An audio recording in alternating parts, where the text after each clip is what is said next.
It's 8 o'clock. This is the UK Tonight. Coming up, questions for authorities over why the Nottingham attacker was free to kill 3 people. Police admit they should have done more to apprehend the killer of Grace O'Malley-Kumar, Barnaby Webber and Ian Coates.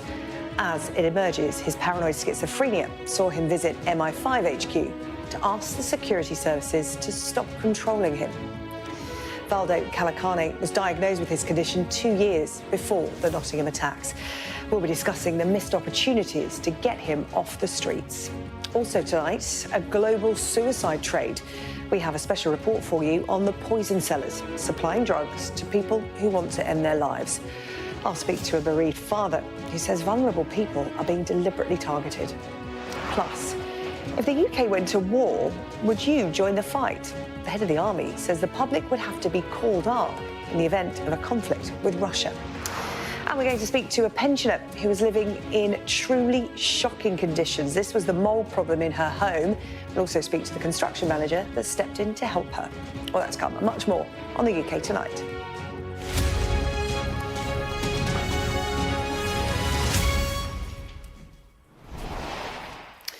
Now, yesterday, the families of Grace O'Malley-Kumar, Barnaby Webber and Ian Coates heard how their loved ones died. Today, the question was why. Just as brutal to sit through in court, especially as it led to more questions than answers.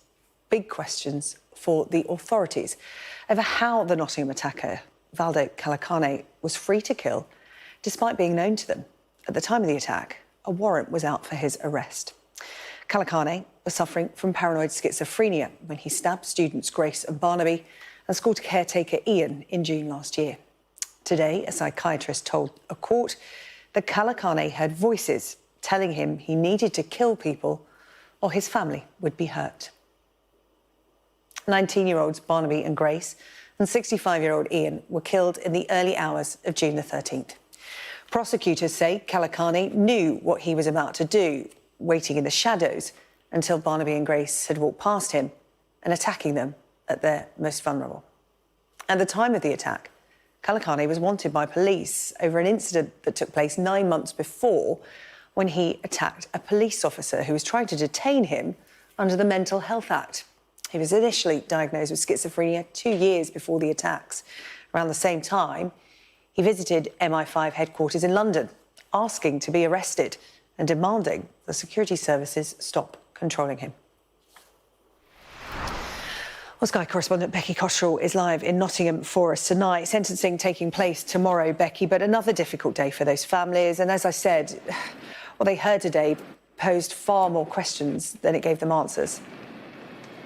Yeah, I think the key thing to come out today was the failing by different organisations, agencies, to stop Kalakane from being free to commit these awful crimes.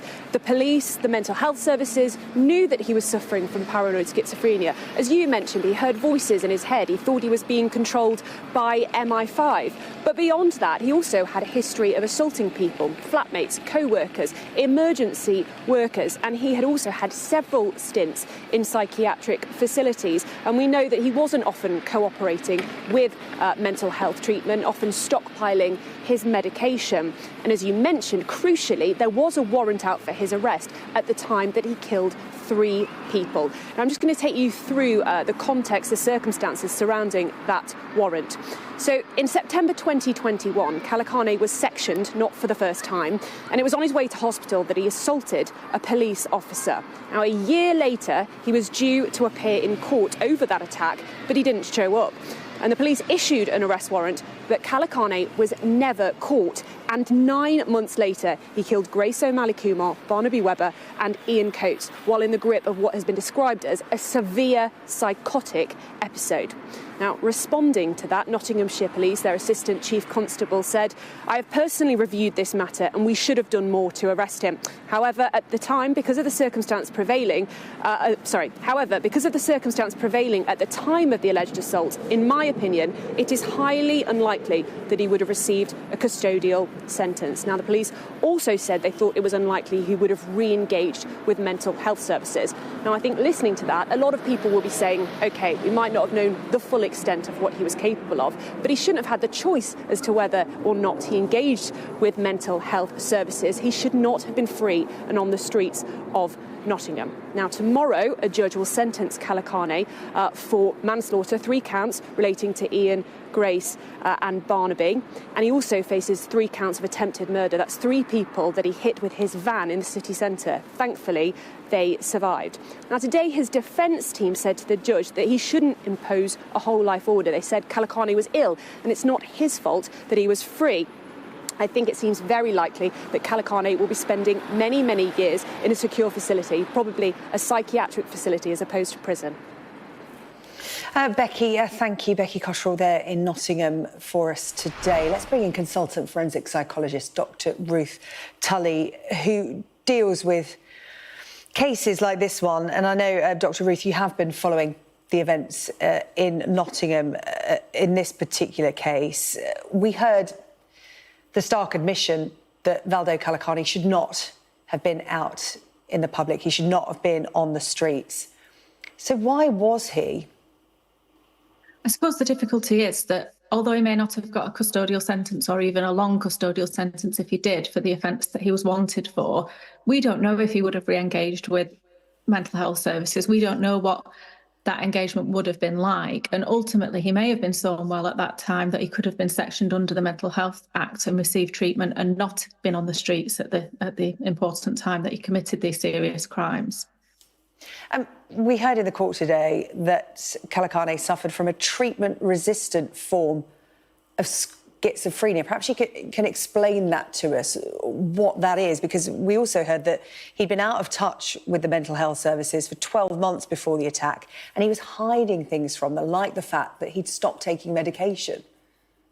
Well, treatment-resistant schizophrenia can mean different things for different individuals, but essentially it's one that may not respond optimally to many of the mainstream medications that are used to treat schizophrenia. So even if somebody was concordant and engaging with a medication and treatment regime, it may not be fully effective and treat the condition, thus leaving someone more susceptible to experiencing those symptoms, which for some can include symptoms that increase risk of violence significantly.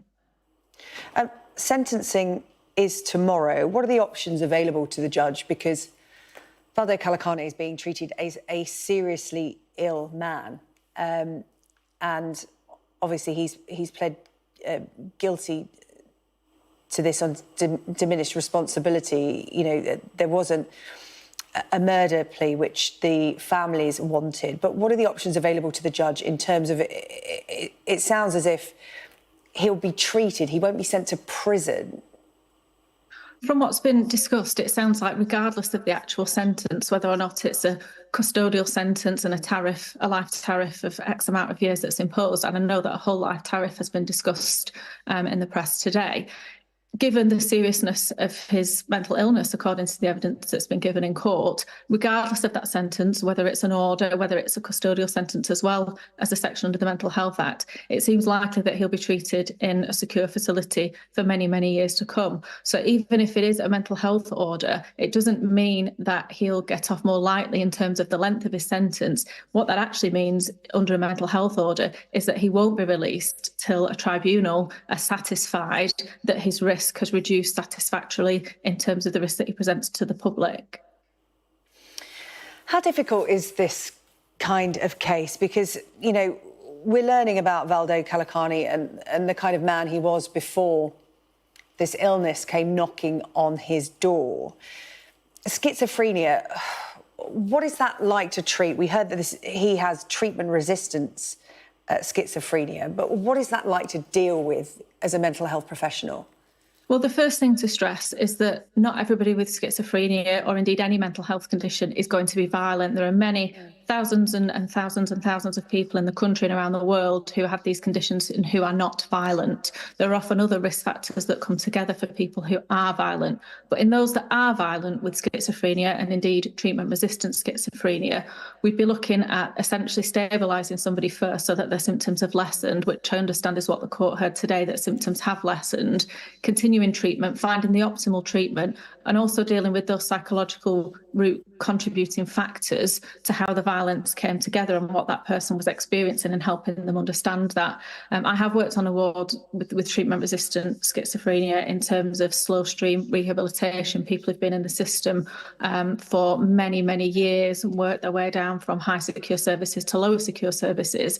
And for those people, what I can say is that they have been in secure psychiatric services for, in my clinical experience, a lot longer than perhaps they would have served in prison for the offences that they engaged in, even those who were subject and would have been subject to life sentences. So it will take an extremely long time for rehabilitation, for treatment and for risk reduction, in all likelihood, for someone who's committed spree killings such as this. When we talk about missed opportunities that were heard in the courtroom today, what is your assessment of that in terms of stretched mental health services and the fact that they have to work in tandem with police who are called out under the Mental Health Act to attend incidents of those suffering from mental illness and the incidents that might occur because of them or around them? In this particular case, of course, the courts and services through investigations will consider any missed opportunities. But importantly, there are risk indicators. This person was wanted for violent offending. That's showing that risk is increasing, even if it's of the lower level violence that had occurred, as we've heard in the court, previously for him. Services are overstretched. There's not enough funding in any of these services. And ultimately, it's about multidisciplinary services working together to try and support people and filter and divert them into the right services. There are lots of really useful services at courts, for example, criminal justice liaison services, where mental health practitioners work within the court environment to help signpost and divert people appropriately. They recommend further assessment to try and pick up people who may otherwise be missed because they may present okay on the day, they may not be highly symptomatic, and otherwise they may get a short sentence for whatever they've done, go on to reoffend even something more seriously than they have before. So importantly, there are services out there to help and support, but like every single service, all services are overstretched. And unfortunately, what that can mean is that opportunities can be missed with tragic consequences like this case. Yeah, very much so. Dr. Ritali, thank you so much for talking to us about this case that's ongoing in Nottingham. The sentencing of Valdo Kalakane is taking place tomorrow in Nottingham for the killings of Grace O'Malley-Kumar, Barnaby Webber and Ian Coates. Thank you for your time. Thank you. The head of the army has suggested the public would need to sign up to join the armed forces in the event of the UK going to war. General Sir Patrick Sanders says we would need a citizen army because the military is simply too small. Downing Street says there are no plans for conscription, but we wanted to find out just how prepared the public would be to fight to defend the country. Our national correspondent Tom Parmenter reports. For generations of British recruits, Catterick in North Yorkshire is where they started out. It's the biggest British Army garrison in the world, but the Army's fighting force has shrunk in size. And now General Sir Patrick Sanders, the outgoing Chief of the General Staff, has warned it really needs bolstering. He said, "We will not be immune, and as the pre-war generation, we must similarly prepare. And that is a whole-of-nation undertaking. Ukraine brutally illustrates that regular armies start wars, citizen armies win them." The Prime Minister's spokesperson responded, saying the UK is investing in its military and that conscription is not on the cards. But there are reasons why such a senior figure within the military would be saying this. And one of them is to reach the British public and remind them about the state of readiness in this country should the worst happen. In neighbouring Richmond, the citizens' army isn't yet on the move. I think we've got to be ready. The way the world situation is, it's different, isn't it? Last couple of years is different. We're not prepared. We're a smaller nation, smaller population, and we're just struggling to fund something that would set us on the world stage like America or like Russia or perhaps the Middle Eastern countries collaborating. And I just don't think we're in the same sphere financially. You know, if you ask the people over 60, they would be up for it. Citizen Army, they would love that idea. The younger generation, I don't think, would be up for it. But Jade, aged 25, disagrees. Do you think your generation would kind of be ready to step up like that? I think so, yeah. I think so. Although everybody would be scared, I think so. I think there's a lot of people that want to help now. The Defence Secretary insisted that recruiting and retaining members of all of the armed forces is a top priority. Can you give a commitment now? He'll come to the House before Easter to make a statement about what we're doing about retention of critical armed forces personnel. I am working very hard to make sure that, in common with actually many Western militaries, armed forces, that we do have the men and women that we need for our armed forces, skilled up to the right levels and capable of taking on this challenge. The UK is already involved in supporting multiple war efforts in Ukraine and elsewhere. And while the future of warfare may be unpredictable, the armed forces need people.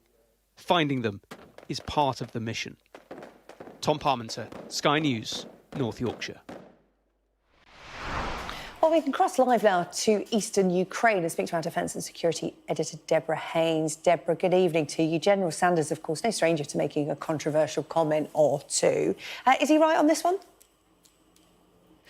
Absolutely, and he has made this point before, raising the alarm about the need for resilience in the country, risking ruffling feathers in Downing Street. It's notable that journalists weren't actually allowed in to listen to the speech that he gave earlier this morning, and you heard that sort of frosty response from Downing Street too. But the General is absolutely right about the fact that the country needs to be ready for the worst to happen. We're in an increasingly dangerous world, and he did say that Ukraine in particular matters. He called Ukraine the principal pressure point in a fragile world, and I'm in the east of the country, right close to where the front line is in terms of the fighting with Russian forces, and have been speaking to these very civilian soldiers that he's talking about in terms of the need for the UK to prepare. I've been speaking to soldiers just today who, before the 24th of February 2022, were living ordinary civilian lives. They're now on the front line flying drones against Russian tanks. That must be an impossible thing to imagine for many civilians in the UK, because they don't live with this existential threat. But what General Sanders and other generals across NATO, including the top general in terms of the NATO Military Committee, have been saying in recent weeks and months is that NATO, the West, needs to be ready for the worst. Deborah, thank you. Deborah Haynes in eastern Ukraine for us tonight. A former post office sub-postmaster caught up in the Horizon scandal has been exonerated. Robert Thompson was convicted of embezzlement in 2006. He was one of around 100 post office branch managers wrongly convicted in Scotland. Our Scotland correspondent Conor Gillis has this report. He dreamt it would happen. He lost hope after fighting for decades. Now he has cleared his name. 1:15, I got a phone call, and she asked, "Are you sitting down?" I says, "Yeah, why?" He says, "I'm telling you now, Rob," he says, "your conviction's been overturned. You don't go to court." And I broke down and cried, because that is a really, really heavy weight off my shoulders. The father of two tried to take his own life after being convicted in 2006 over apparent Horizon shortfalls at his post office. I was depressed, down the dumps, suicidal. Today, now, I feel like I've got a spring in my step, and I just want to walk down the road with smile and wave to people and no look at the pavement. Rab's celebration here in this community comes ahead of what was due to be a court appearance in the coming weeks in a bid to clear his name. But the situation changed when prosecutors said they would not block his conviction being quashed. Today, the Post Office inquiry heard sub-postmaster William Quarm from the Western Isles died before his criminal record was officially wiped. But the investigator who dealt with the case appears still to question his innocence. In my mind, I still think that Mr. Quarm had a role to play in the loss of the money.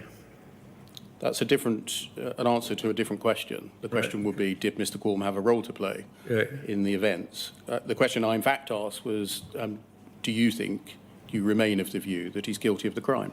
Yes, I do. Despite the verdict of the High Court of Justiciary in Scotland? Yes. The question is, have attitudes changed? Have lessons really been learned in a sinister scandal where the plot has been unbelievable? Conor Gillis, Sky News, Clackmannanshire. Now, I want to tell you about something coming up on the UK Tonight. We're going to be looking at the state of the railways in the UK, because let's face it, if you travel by train in the UK, it's not great at the moment, and that's putting it mildly. There's a QR code coming up on your screen. You can get involved. There's more train strikes coming up. We want to hear your stories. Maybe you use the trains to get to work every day, and they're always late, cancelled.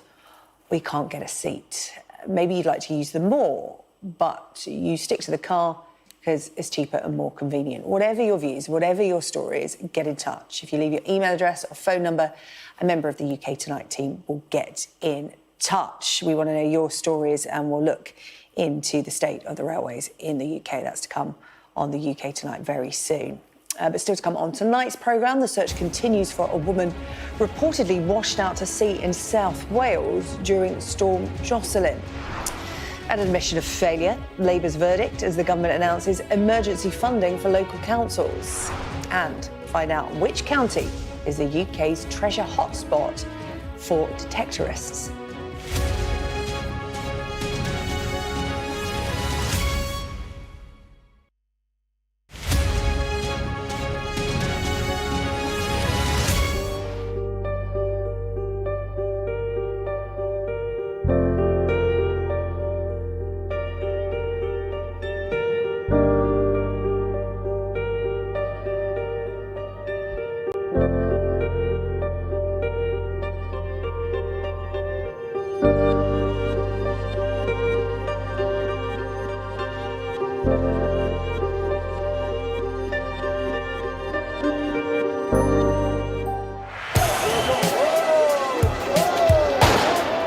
I'm Adam Parsons. I'm Sky's Europe correspondent based here in Brussels. More flares going off, a volley of rocks, cobbles have been pulled up out and are being used as missiles to hurl at these police. We take you to the heart of stories that shape our world.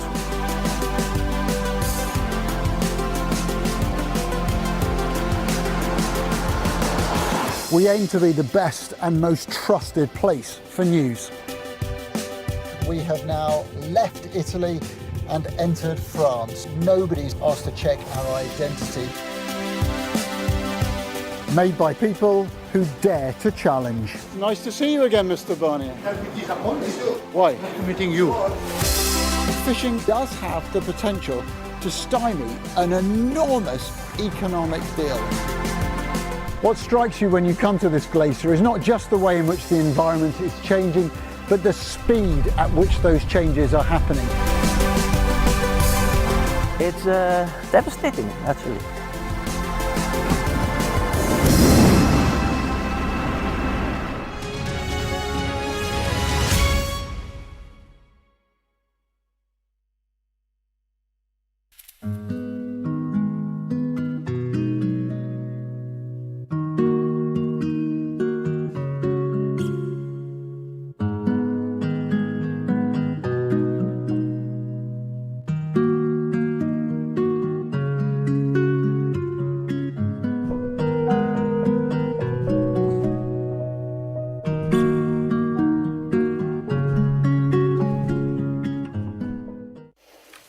Hello, welcome back. You're watching the UK Tonight. Here's what's on the way. Claims that Royal Mail could save hundreds of millions of pounds by cutting letter deliveries to just 3 days a week. Also coming up, I'm going to speak to the pensioner who was living with this unbelievably bad mould problem and the construction manager who stepped in to help. But first, let's take a look at some of the other stories making news in the UK tonight. And Norfolk police say they're treating the deaths of a woman and 2 children at a house near Norwich as murder. Kantika Sukpen Panau and her nieces, 12-year-old Jasmine Kushinska and 9-year-old Natasha Kushinska, were found dead along with the girl's father, Bartolomej Kushinsky, last Friday. The police are not treating his death as suspicious and aren't looking for anyone else in connection with the incident. Emergency services are searching for a woman who was reportedly washed out to sea in South Wales during Storm Jocelyn.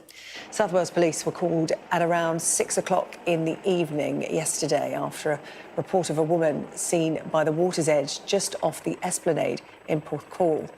The Coast Guard, the RNLI and the National Police Air Service are all involved in this search. Council leaders are calling for reform of local government finance. This is after Westminster announced new emergency funding for social care.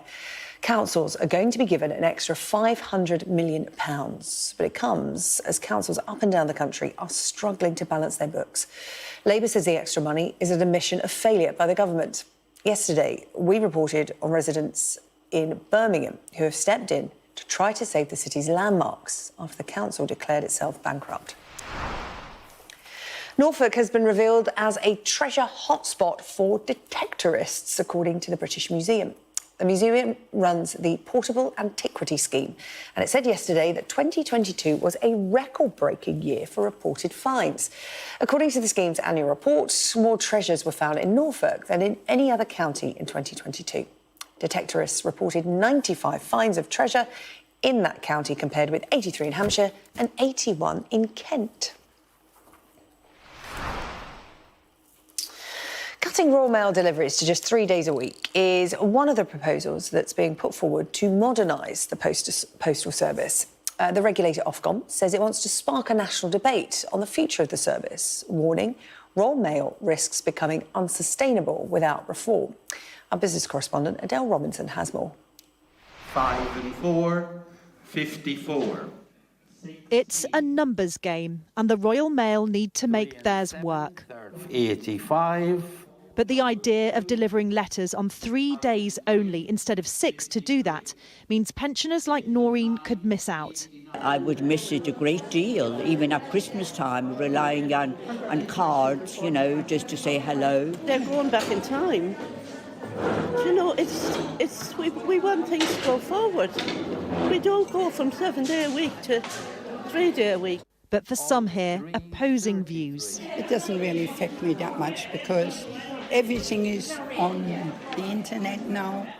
A report from the regulator Ofcom says Royal Mail's out of date and must adapt. One option to cut days it delivers letters each week from 6 to 5 or 3, which could save up to £600 million. This jeweller in Hertfordshire says they wouldn't survive. If Royal Mail decide to operate on a reduced week, as they're saying, every other day, it's going to leave us in an awful position. We currently can't use any other courier, and if we had to, we would actually have to close down because it would double our overheads. Another option, extending the days it takes for letters to be delivered.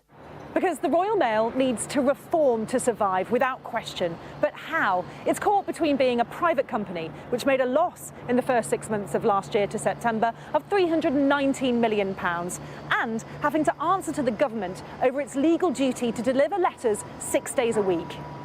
But with far fewer letters and a competitive surge in parcels, it needs government approval to cut back. We're increasingly sending things by email or by text or by WhatsApp messages.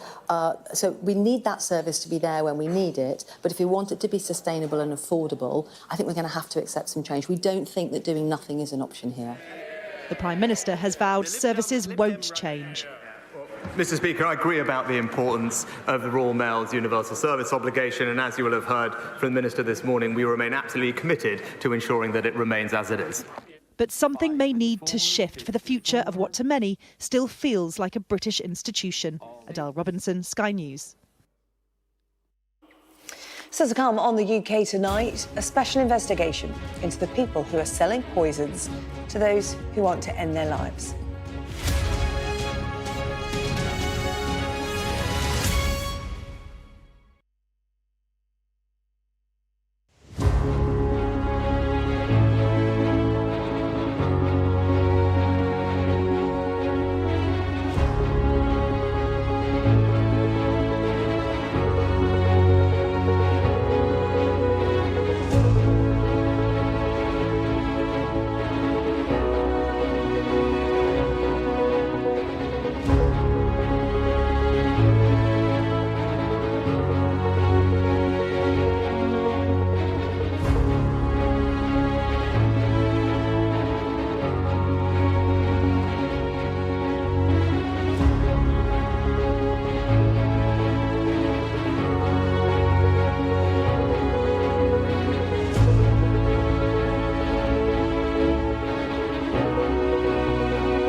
Hello, welcome back. Now, just to warn you, what we're going to be talking about next is suicide, and you may find some of the details upsetting.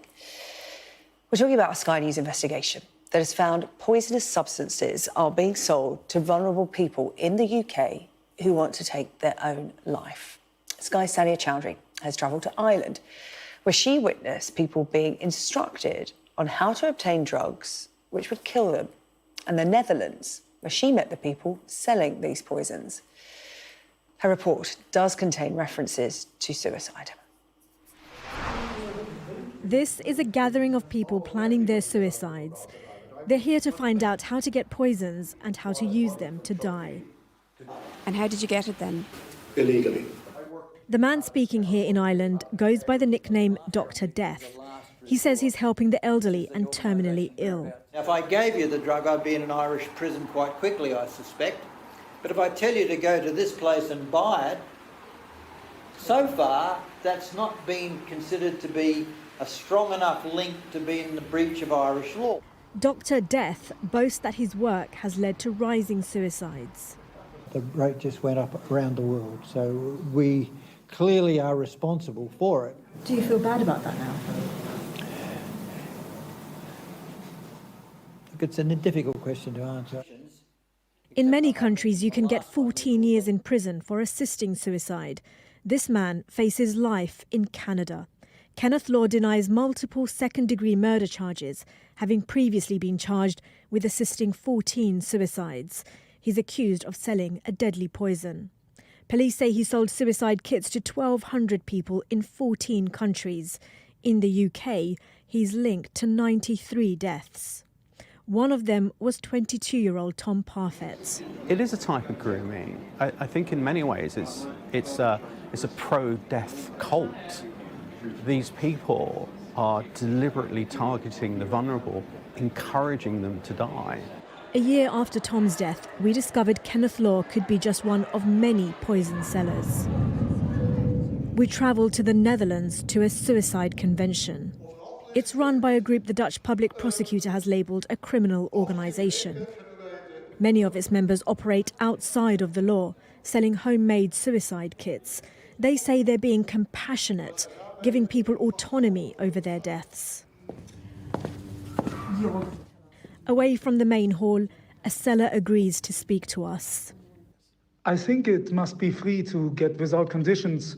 People are going to say, but somebody of 18 years old can get it too?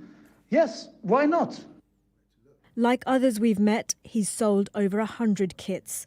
We asked if he's ever cared what happens to people, and this is what he said. I don't want to even know the names of the people. When they ask for it, they give a good motivation why they want to have it, then I give it. He may not want to show his face, but he did let us see his books. Orders, prices, receipts. He's kept a record of his poison trade. I found out that I could easily buy it in England, and they send it by post. I have a lot in the house now, and it always stays good. You bought it from England? Yes. It's really very cheap. Sky News has decided not to name the poison they're trading. In most countries, it's not illegal to possess or sell, and it's untraceable in a standard post-mortem. But under assisted suicide laws, it is illegal to supply anything knowingly for suicide. For Wim, it started after he watched his wife die with Alzheimer's. She had a horrific death, and that triggered me, and I wanted to help people to end their life. Euthanasia is frequently used to justify what is essentially a crime. And listen to how many people Wim says he's sold to. It's more than 100. And I sold it to Dutch people, and in the UK to some, in the United States, one in Singapore, in Hong Kong. Just before our flight home, we get a message from a seller nicknamed after the poisonous plant lupin. She's among those who believe anyone of any age should have access to poisons. We challenge her on this and tell her about Tom Parfett's death and the devastation that's had on his family. Listen to what she says. The parents must respect the child's wishes to die. Thank you so much for coming in. In London, a former Met chief listens to one of our interviews from the Netherlands. A friend of mine, she's also a nurse, and her father was 93 old. He had different diseases, but he didn't get euthanasia because he was too far on mentally. So I gave her my substance, and she gave it to her father, and he died. She went to bed, and the next morning she found him. She called the doctor, and the doctor said, yes, his natural died. Because you have on the outside of your body, no signs that you have suicided or that someone has murdered you. Well, that's pretty shocking. It's interesting he's used the phrase, somebody has murdered you. I think this would be a murder investigation. I think the authorities are behind the curve. So what more can authorities here be doing? Well, I think you've spoken about Canada, you've spoken about the Netherlands. We know that this is happening in this country as well, so this needs to be international collaboration. It's the National Crime Agency that's leading the investigation here. It's been handed intelligence connected to the Canadian suspect. Nearly 300 individuals here in the UK are thought to have purchased poisons from him. Police forces across the country were then asked to check in on them and found that 90 had died. Sky News understands that 3 further deaths occurred after their names were originally flagged to UK authorities, leading to questions over whether vulnerable people are adequately protected. Meanwhile, the misery created by a spiralling suicide trade continues. A pill or a powder, lethal substances are already in our societies, and nobody, it seems, is checking. Sadia Chowdhury, Sky News. Well, I appreciate this is a really difficult conversation, but it's a really important one. Sadia is in the studio with me now, along with David Parfitt, who you saw in Sadia's report. David's son, Tom, took his own life 2 years ago after buying one of those poisons. First of all, David, we are so sorry for your loss. Thank you for coming on to talk to us about what happened to your family. First of all, in that report there, you were told that you should respect your son's decision. How does that make you feel, listening to that? Unfortunately, I'm used to that attitude. There's a cohort of people who truly believe that as an individual, it should be up to you to decide when to end your life. Even people like my son, who was at university doing well, but had his problems and was at a vulnerable time in his life. And he was persuaded by people that actually perfectly reasonable thing to do to take your own life.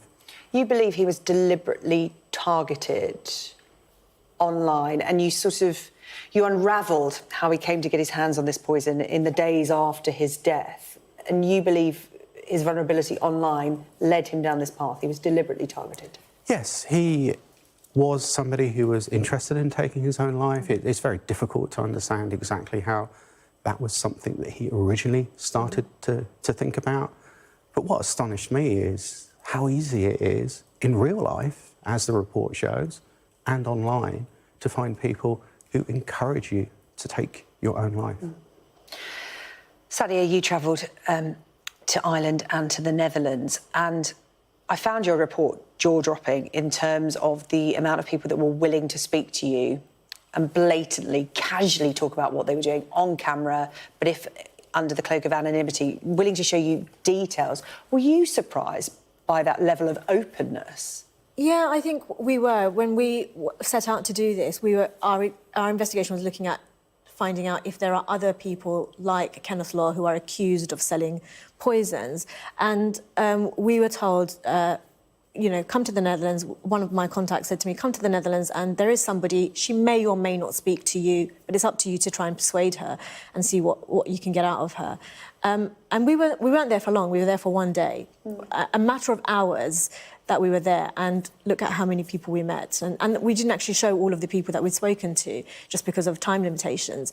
And yeah, there was, on our flight back, my producer, Rebecca Spencer, and I, we were talking about this, did this really happen? Did we meet so many people that were just so openly talking about this? And different, you saw in that report that there are different motivations for it, but everyone is, quite brazen about it.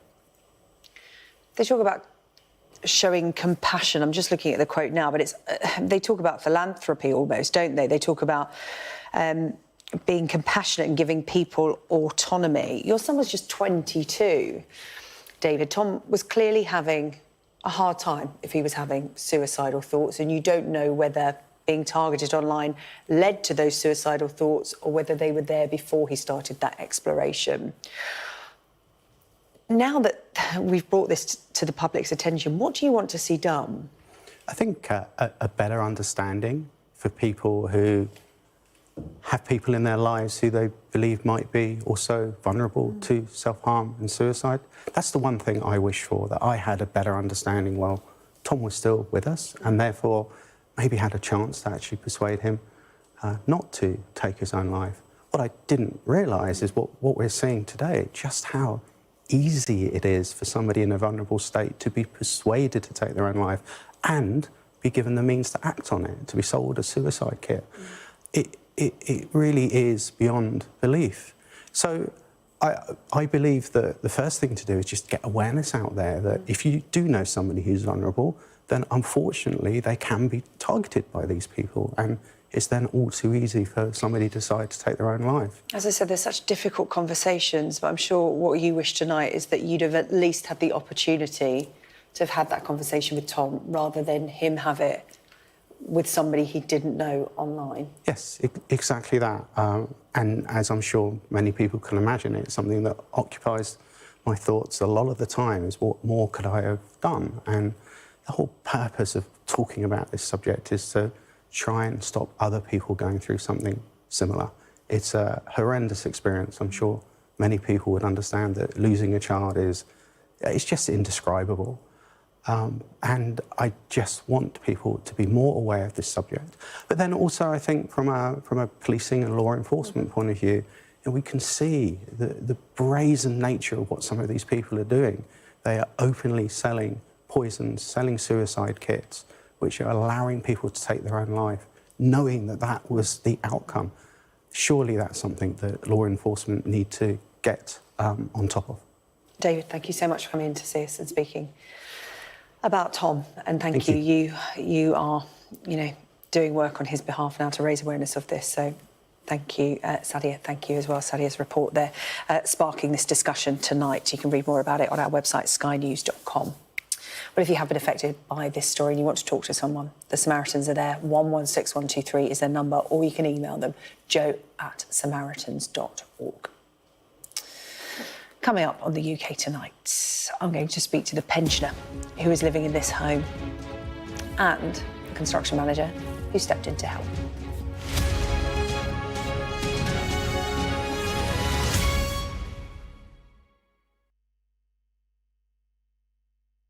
A skin check is something we should all carry out on a monthly basis. I was going to ask you about it. Absolutely. So Sarah Ferguson obviously is a type 1 skin type, so she has very fair red head. Because she's a redhead. Yeah. Absolutely, and that puts her in the firing line for melanoma and all types of skin cancer. So really, if you have that skin type, you need to check your skin, not just once a month, but really get to know it. Just putting sunscreen on when you're out and about is absolutely vital. There's a lot of fear around sun protection because people don't want to cover up their skin from that lovely tan that we all think makes us look more attractive. But the fact is that if the UV index is over 2, so if it's, 3, if it's over 3 and over, we need to wear sunscreen from May to October. And that's not just on the beach. Sunscreen isn't just for the beach, it's for everyday use. OK, so there is a method called the ABCDE rule, and that basically talks about A for asymmetry, B for border, C for colour or change, E for evolution, and D for diameter. So we need to look, basically, to boil this down, we need to look at change. So if we get anything that a mould or a lesion that is changing, bleeding, itching in any format, or if your intuition keeps going back to it and thinks, there is something about that, go and see your GP, because early diagnosis is vital. It's not just moulds, Kate, it's also lesions. So anything like an area of skin that looks different, a spot that doesn't heal, anything that scabs over, because it's not just melanoma, there's also other types of skin cancer. Basal cell carcinoma, squamous cell, which is the most common cancer in the world, and rates are rising. With melanoma, the recovery rates are good, but as I say, you have to get in there early. So if you're getting there early, you've got a 99% chance of getting over that. But if you're late, the odds go down the further you go down. So obviously it travels down into the lymph nodes, through to your lymph, and then into the rest of your body. And it can turn up anywhere, so we need to get in there much, much sooner. Skin cancer is very common. Melanoma is relatively rare, but it's more dangerous. But we need to protect ourselves, and that's not just, as I say, on the beach. We raise awareness for the Melanoma Fund. We raise awareness in sport and outdoor recreation. So we encourage people that play golf, tennis, cricket. If they're out there for prolonged periods, don't be afraid of sun protection. Slap it on because you're protecting your skin.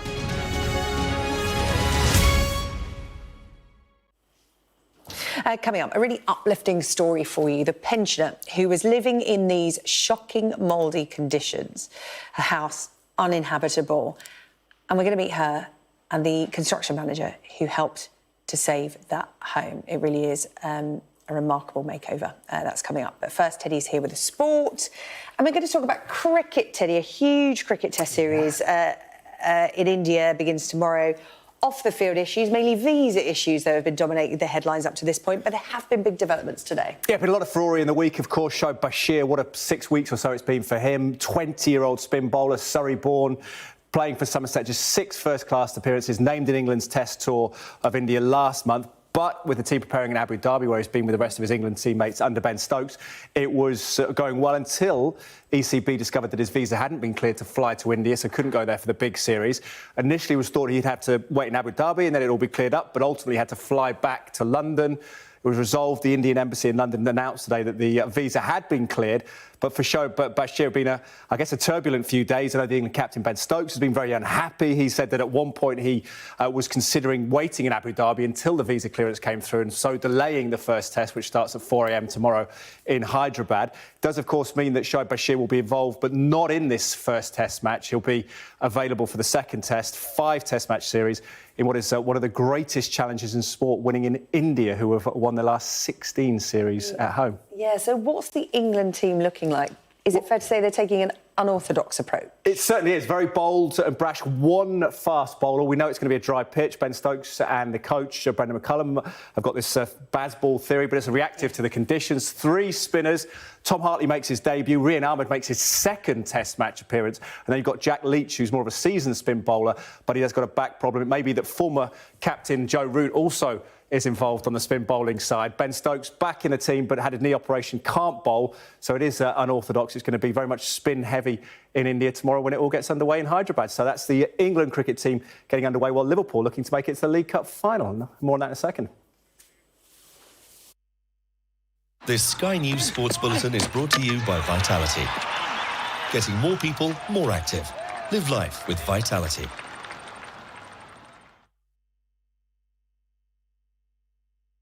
Well, Stuart, it's been a few months now since the end of what was an incredible Ashes series. How are you adjusting now to life after playing cricket? Yeah, really enjoying it. You know, I think ultimately finishing on my own terms was really important for me, and I knew that I wanted to finish bowl my last ball playing for England. England versus Australia was a major pinnacle for me in Ashes cricket, and it was such a exciting and exhilarating series that I almost got to the stage where I don't know if it gets any better than this, really. So yeah, it was great to be able to sort of make the decision on my own, finish on my own terms, and I don't think it will really properly hit me until the Test team play again, and Jimmy Anderson and Ben Stokes are walking out with an England cap on in their whites. I think that might sort of feel real, that I won't ever do that again. But no, at the moment I've got no regrets and feel really happy. In the book you spoke about the fact that retirement only really came to you during the Old Trafford tests. This Sky News Sports Bulletin is brought to you by Vitality. Right, let's take a check on the weather. Warm memories wherever you go. The weather, sponsored by Qatar Airways. Well, the storms are no more, but it's still looking rather unsettled for most of us on Thursday. This evening, we've got some cloud covering southern parts of England, Wales and Ireland, which is bringing patchy rain in the southwest. Elsewhere, we're seeing largely clear skies and the temperatures dropping away quickly. The weather, sponsored by Qatar Airways. Now, we always like to leave you with something weird and wonderful, and a community has come together to tackle the truly shocking conditions in which a pensioner was living. This is what Pat, who lives in Swindon, was putting up with. A mould problem which is barely believable and which had made her ill. Well, this is her bungalow now, after work totalling around £120,000, and the best bit, no one charged Pat a penny. Well, I've been speaking to Pat, as well as Brendan O'Neill from Emerald Damp Specialists, who oversaw the work. It was horrendous. Really, really horrible. The smell was disgusting. Everything about it was disgusting. And Pat, we talk about mould in homes a lot here on Sky News. It's a big problem around the UK. Just describe to us how it affected you mentally as well as physically. Well, I didn't want to be in my house. I just used to come home from work and all I'd ever do in the kitchen was make a cup of tea. I would never cook in there. I was too scared to cook in there because you knew that the rats were there and you just didn't want to be anywhere near them because it was so disgusting. I've been ill since July. Or even June, probably, if I'm honest, because I've had pneumonia in June, I had double pneumonia in July, and I've had sepsis over the Christmas period, which I was in hospital for 14 days. Pat, you've really been through it, physically, and of course the stress of living in those kind of conditions. And you didn't really tell anyone, did you, until you confided in a friend? And then it snowballed, didn't it? Talk to me about what happened after you confided in a friend. Yeah. It just... Jan is my friend and I love her dearly. She is the most caring person I have ever met and I love her dearly. She really didn't... She cried because she didn't know what to do. And she went to see her friend Sandra, and Sandra said, we'll try and see what we can do.